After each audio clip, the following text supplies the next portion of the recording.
মহারাজ মহারাজের বিদেশ ঘুরনের লিগা সরকারি টাকার দরকার নাই। বিজেপির কতলা টুন্না মুন্না নেতা মন্ত্রী আছে, এডি গিয়া ভাষণ দিতে আছে এডিসির ভিত্তে। মহারাজ নাকি সরকারি টাকায় বিদেশ ঘুরে, মহারাজ নাকি হাসপাতালের টেমাই রাখাইছে, সরকারি শিক্ষা কেন্দ্রের টেমাই রাখাইছে, সরকারের এই টেমাই রাখাইছে। তাহলে এতদিন ধরে যখন অ্যালায়েন্সে আসলো, তাহলে মহারাজের উপরে কোনো অ্যাকশন নিছে নাকি লিগা? যদি মহারাজ মাইরা খাই হই থাকে, যেদিন থেকে মহারাজ অ্যালায়েন্স ছাইরা দিছে, কইছে জুটে এডিসিতে লড়াই হইতো না, ওই দিন থেকে কেড়ে দুষ্টি শুরু হয়েছে, ওই দিন থেকেও শুধু মাইরা খাওয়ান শুরু হয়েছে না। বিজেপির কিছু নেতা মন্ত্রী আছে গিয়া লম্বরে ডাক চাচ্ছে, আরে বেটা ওইটা মহারাজের বংশধর, এরা সরকারি টেয়ার দরকার নাই, এরা সরকারি টেয়া মাইরা খাওয়ানোর দরকার নাই, এরা টেয়া মাইন শেখা।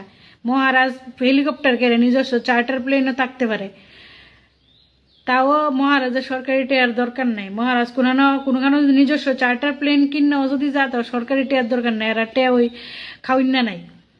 তাহলে সরকারে যতদিন আসিল, যতদিন বিজেপির লগে অ্যালায়েন্স আসিল, মহারাজের কোনো দোষ কইছে না। যে দিন থেকে মহারাজ বিকল্প পথে নিজস্ব পথে চলা শুরু করছে, নিজের দলের হইয়া নিজের মানে অ্যালায়েন্স ভাঙ্গা দেওয়ানের কথা বুঝছে বিজেপি, এই দিন থেকে মহারাজের দোষ। মহারাজ নাকি বিদেশ গায়, সরকারি টেহায় বিদেশ ঘুরে, মহারাজ নাকি সরকারি টেহায় ইলিশ মাছ খায়, মহারাজ নাকি সরকারি টেহায় ইদা করে হিডা করে। আরে তাহলে এতদিন কে লিখা কইছে না? বিজেপির নেতা মন্ত্রীরা কে এতদিন গাঁজা খাইয়া ঘুমাইয়া আসিল? হ্যাঁ, গাঁজা খাইয়া ঘুমাইয়া আসিল, কিন্তু বেশি খাইয়া লাইছিল, এমন ঘুম দিছে আর উঠছে ওই না গিয়া কোনো শ্মশানে গাঁজা খাইয়া পড়ে আসিল। এতদিন যতদিন মহারাজ অ্যালায়েন্সে আসিল, এতদিন কিলিগে এই দুষ্টি কইছে না, কিলিগে কইছে না। তখন কিল্লিগে বন্ধুগণ চিল্লিয়ে কইতে বন্ধুগণের গলা ভেঙে জাগা, মহারাজের দুষ কইতে বন্ধুগণের গলা ওই ভেঙে গেছে গা। যা বন্ধুগণের হাত লাড়াতে তো না, আর হাত উঠে না, হাত বেদনা হয়ে গেছে গা। ও বুঝি খুশি লাগছে, অ্যালায়েন্স ভেঙে দেওয়া নাকি ব্যথা। তো অবনী ঘোষের মলম লাগাও বিজেপির নেতা মন্ত্রীরা, যারা ওই মহারাজের উপরে এত ব্যথা, মহারাজের অ্যালায়েন্স ভাঙ্গনের লিগা, তোমরা অবনী ঘোষের ওটু দিয়ে তোমরা বাড়ির সামনে দাঁড়ান আইয়ে এই অবনী ঘোষের মলম কিনা লাগাও। মহারাজের ইতা কইও না, মহারাজ রাজার বংশধর, একটু সম্মান দো। রাজার বংশধর, যেখানে উৎপত্তি, ত্রিপুরার উৎপত্তি কোনান থেকে ওইটা দেখ, ওইটা ইয়া জুড়া বইয়া খাইতেছ, আবার মহারাজের ওই বক্তাছ। হ্যাঁ, এটা কি একটা কথা?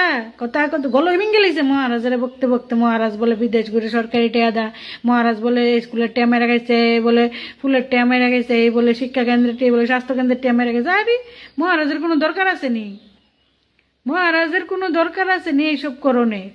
মহারাজ এটা বিজেপির নেতা মন্ত্রীর মতন ওই গুলবাজারা মাছ টুয়াইন না ইয় না, মাছ টুকাইয়া বড় হইছে না। বিজেপির বহুত নেতা মন্ত্রী আছে, এটা ওই ওয়াকি টকি ঠিক করেন না, আর ওই কিতাক ওয়াকম্যান, এই তান কিতাক রেডু মেকানিক, রেডু ঠিক করতো, গুলবাজার মাছ টুয়াইতো। এটা আমরা বাপদাদারা নিজস্ব হয়ে দেখছে, অনেক রাস্তাঘাটে মানছে কয়, আরে এই মন্ত্রীর বাবা তো গুলবাজার মাছ টুয়াইতো, এই মন্ত্রী তো ইতা করতো ইতা করে এটাকে মহারাজের কি তোমরা ইতা ভাবছো? হ্যাঁ, আরে যেমনে পারে এমনি মহারাজের একলা ভাই এসেরা দখল করতে পারতো না, বুঝ জ্বালাইছে। না দুষ লেগে গেছে, এতদিন দুষ কই আসিল, এতদিন কেড়ে মহারাজের উপরে তুলে এত দুষ করলে অ্যাকশন নিছে না কেড়ে? হ্যাঁ, গলা ভেঙে গেছে চিল্লাইতে। মহারাজ কইতে শিখো, মহারাজ কইয়ে সম্মান দিতে শিখো। এমনি তো লাড্ডু পাইবা এডিসিতে, আর মুখ দেখান লাগতো।